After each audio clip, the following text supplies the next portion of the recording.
सिद्धेभ्यः। ओम नमः सिद्धेभ्यः। ओम नमः सिद्धेभ्यः। हे शांत संत अरिहंत अनंत ज्ञाता, हे शुद्ध बुद्ध जिन सिद्ध अबद्ध धाता, आचार्यवर उअध्याय सु साधु सिंधु, मैं बारे बारे तव पाद पयोज वंदू, मैं बारे बारे तव पाद पयोज वंदू, मैं बारे बारे तव पाद पयोज वंदू। देवादिदेव श्री शांतिनाथ भगवान की, देवादिदेव श्री नेमिनाथ भगवान की जय। संत श्रोमणी आचार्य भगवंत गुरुदेव श्री विद्यासागर जी महामुनि राज की जय। आचार्य परमेष्टि गुरुदेव श्री समय सागर जी महामुनि राज की जय। ज्येष्ठ श्रेष्ठ निर्यापक श्रवण मुनि श्री वीर सागर जी महामुनि राज की जय। पूज्य विनम्र सागर जी महामुनि राज की जय। सहज सागर जी आदि निसर सागर जी आदि 3 कम 9 कोटि महामुनि राजों की जय। परम ब्रह्मनिष्ठ निस्वार्थ सागर जी महाराज की जय।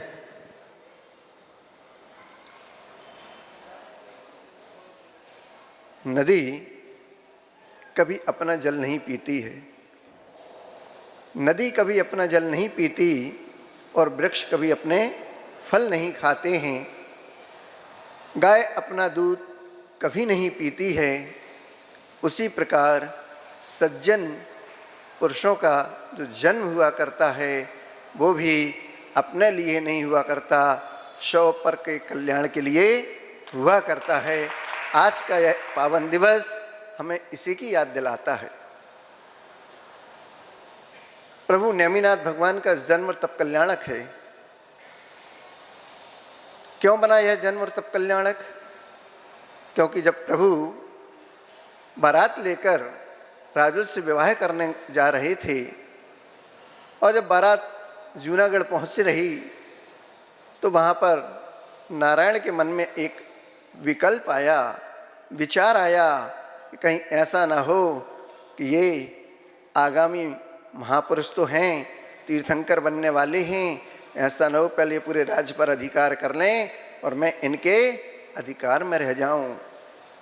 उन्होंने अपनी एक युक्ति चलाई, छल किया प्रभु के साथ और सारे निरीह पशुओं को एक बाड़े में लाकर इकट्ठा कर दिया और कह दिया कि जब यहाँ से नेमिनाथ जी निकलेंगे, पूछेंगे कि यहाँ क्यों पशुओं को इकट्ठा किया, तो बता देना कि आपके साथ जो और राजा हैं, म्लेच्छ लोग हैं, उनके भोजन के लिए इनको इकट्ठा किया है।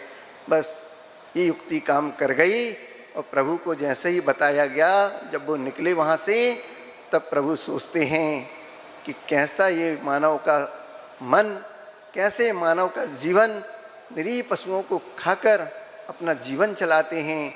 धिक्कार है ऐसे संसार को, ऐसे मोह को जो हमारे लिए नरक निगोद की यात्रा कराता है। प्रभु चिंतन में डूब गए, 12 भावनाओं में डूब गए, एकत्ववादी भावनाओं का चिंतन करने लगे और वहीं से उनके मन में शादी न करने का विचार उत्पन्न हुआ और फिर सीधे गिरनार के वन को ओर चले गए। आचार्य भगवंत गुरुदेव श्री विद्यासागर जी महाराज कहते हैं कि जो वन को गए वो बन गए, जो वन को गए वो बन गए, तुम भी वन को जाओ, तुम भी बन जाओ।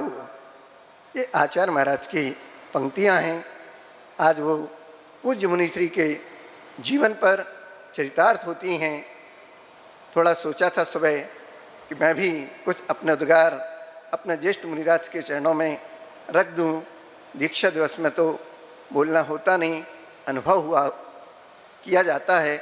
गुरु का गुणगान, गुरु की महिमा, गुरु का उपकार, उनकी कृपा, सब कुछ जैसे आज की ही बात हो हमारी स्मृति में आ जाती है।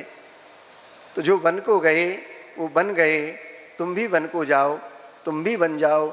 उनको तो निमित्त मिला था वैराग्य का, तो नेमिनाथ भगवान चले गए वन को और गिरनार में जाके जन्म और तप कल्याण को सार्थक किया और वहीं से मोक्ष प्राप्त किया। पर जो आज हमारे बीच विराजमान हैं, इनके लिए कौन सा निमित्त मिला? वैराग्य का कारण क्या था?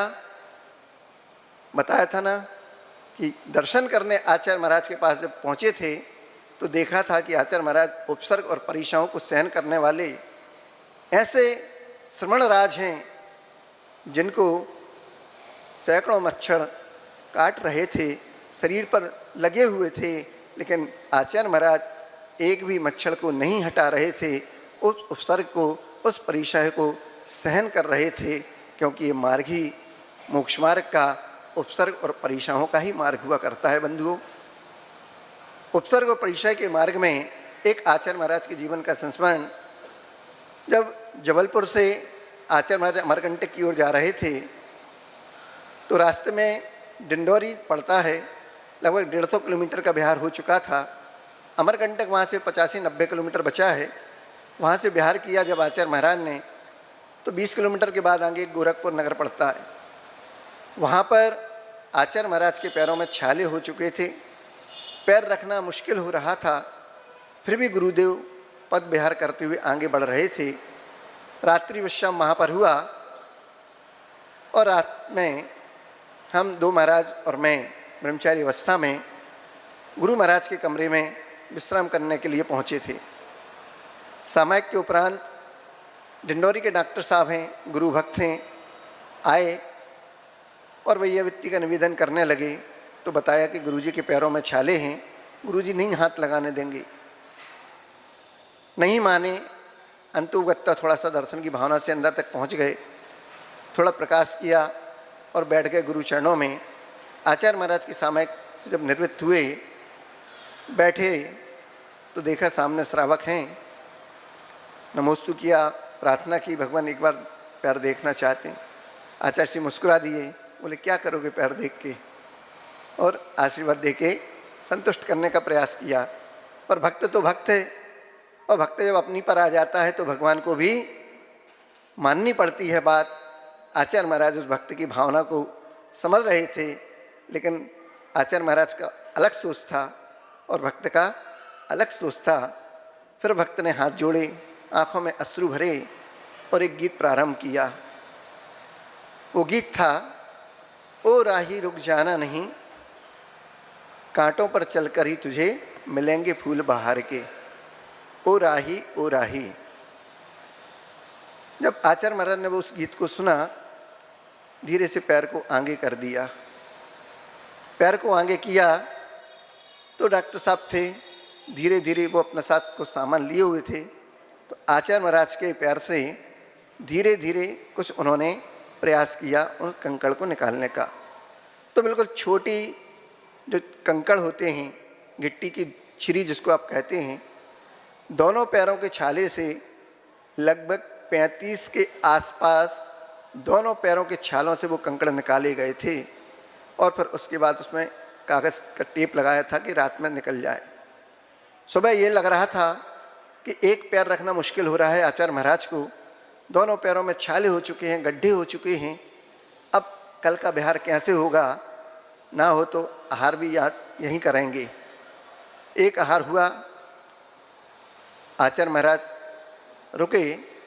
जब रात को ये गाना उन्होंने सुन लिया गीत, तो उनको और उससे आत्मबल मिल गया, और जहाँ एक पैर रखना मुश्किल हो रहा था, सुबह आचार्य महाराज पग विहार करके 10 किलोमीटर चले गए। वहाँ पहुँचने पर कहा, आचार्य महाराज आपके पैरों में छाले, एक पग रखना मुश्किल, फिर भी आप 10 किलोमीटर चले आए। श्रावक ने तो अपनी व्यवस्था बना ली कि सुबह आहार चर्या यहीं कराएंगे। गुरुजी ने कहा, इतने सारे श्रावक, इतना बड़ा संघ, कैसे रास्ते में रुकना होता है?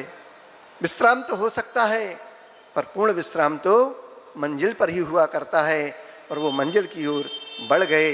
बोले, कल ही तो रात में गीत सुनाया था ना, रुक जाना नहीं तू कहीं हार के, कांटों पे चल के मिलेंगे साए बहार के। ओ राही, ओ राही, ओ राही, ओ राही। जब इस गाना को, गीत को गुरुदेव ने सुना तो बोला, राही हूँ, राही को तो रुकना होता नहीं। राह में जो चलता है वो राही होता है, और जो मोक्ष मार्ग पर चलता है वास्तव में वही तो हीरा हुआ करता है, क्योंकि राही स्वयं विलोम रूप से कह रहा है राही हीरा। ये मूक माटी में आचार्य महाराज ने कहा। तो नेमिनाथ भगवान को तो वैराग्य का कारण मिला, पर हमारे ज्येष्ठ मुनिराज श्री विनम्र सागर जी महाराज को वैराग्य का कारण क्या था, उनके मुखारबिंद से सुनने का प्रयास करेंगे। मुझे जहाँ तक स्मृति है कि वो गुरुदेव का उन्होंने दर्शन किया, उसके बाद तो वो फिर गुरु के ही हो गए, क्योंकि जो हमारे जीवन को पतित से पावन बनाते हैं और जो शिक्षा दीक्षा के प्रदाता हैं, ज्ञान दान के महापुरोधा हैं, शिष्यों पर अनुग्रह और संग्रह करने में निपुण रहते हैं, शिष्य अनुग्रह कुशले, ऐसे आचार्य परमिष्टि कहलाते हैं। संगति किसकी करना हमें? प्रतिदिन आप पूजन करते हैं, चावल का द्रव्य चढ़ाते हैं, चावल अगर वही कुमकुम के साथ मिल जाता है तो किसी के मस्तक पर चढ़कर सौंदर्य को प्राप्त हो जाता है। वही चावल अगर खिचड़ी में मिल जाता है फिर खिचड़ी बन जाता है। कहाँ मस्तक पर चढ़ गया, कहीं खिचड़ी में जाके मिट्टी हो जाता है। अगर इसी प्रकार से हमारी संगति किसी व्यसनी के साथ हो गई, किसी शराबी के साथ हो गई, किसी जुआड़ी के साथ हो गई, किसी क्रोधी मानी लोभी आदि के साथ हो गई, तो हमारे भाव वैसे होते हैं, संगति वैसी हो जाती है। और अगर जिसने प्रभु से और गुरु से संगति कर ली फिर वो उनके जैसा ही हो जाता है। ये संगति का प्रभाव है बंधुओं। व्यसनी की संगति में रहें तो व्यसनी बनते हैं, और साधुओं की संगति में रहें तो सज्जन पुरुष भी बनते हैं और साधु भी बनते हैं। ये आपके सामने दोनों चीज़ें हैं। किसी ने कहा, दोहा में पढ़ा था कि मित्र मिले तो मेला कीजिए और चित्त मिले तो चेला। मित्र मिले तो मेला कीजिए, चित्त मिले तो चेला, और साधु मिले तो संगति कीजिए वरना भला अकेला। ये अकेले भी हैं और गुरु के संग मिलकर गुरु भी हम सबके बने हैं। ऐसे आज मुनि श्री विनम्र सागर जी महाराज का 23वां दीक्षा दिवस है। और एक और खासियत इस जुलाई महीने की, क्योंकि जुलाई माह में ये दीक्षा दिवस पड़ा। तो कैसे पड़ा ये? तो जुलाई माह का महत्व क्या? तो जुलाई 7वां महीना कहलाता है, जिसको 7 कहते हैं। उस जुलाई माह की 3 तारीख पर थोड़ा ध्यान दीजिएगा, श्लेष निकालने का प्रयास है।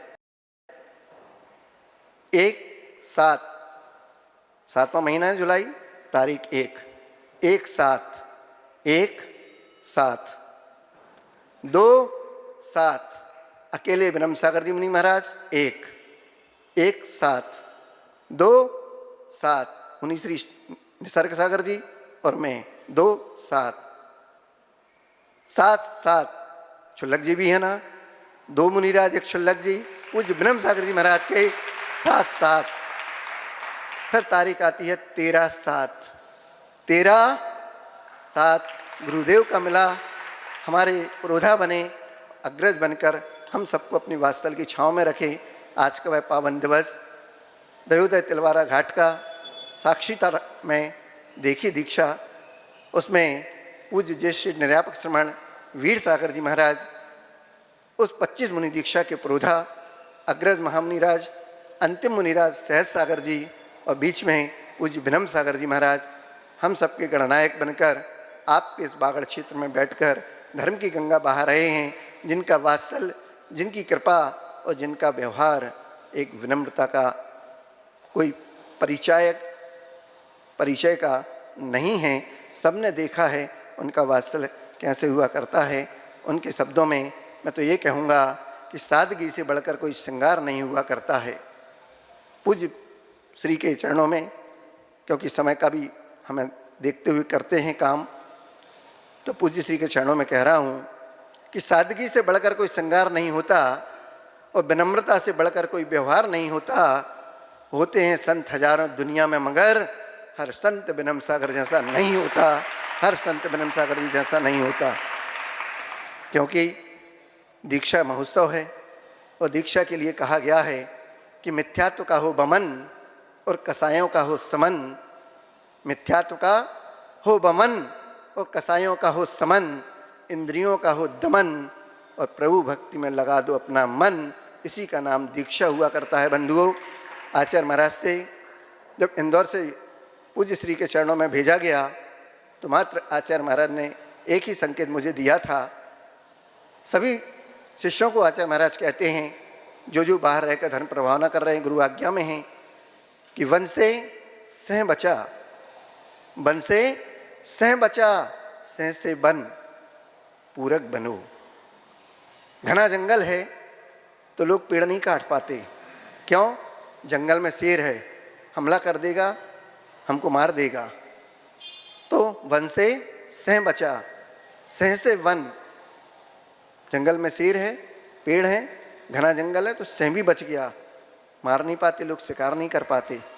इसी प्रकार आप हमेशा एक दूसरे के पूरक बनकर रहोगे, हमेशा आपकी प्रभावना होगी और आप अपने मोक्ष मार्ग को प्रशस्त करते रहोगे। इस मंगल भाव के साथ कि भगवान आपके इस 23वें दीक्षा दिवस पर हम सभी आपके अनुज मुनिराज आपके चरणों की छत्र छाया में अपने लक्ष्य को प्राप्त करते हुए आप भी अपने लक्ष्य को प्राप्त करें और दीक्षा दिवस निकट भविष्य में आपका दीक्षा कल्याणक बने। इस मंगल भाव के साथ बोलिए मुनि श्री विनम्र सागर जी महामुनि राज की जय।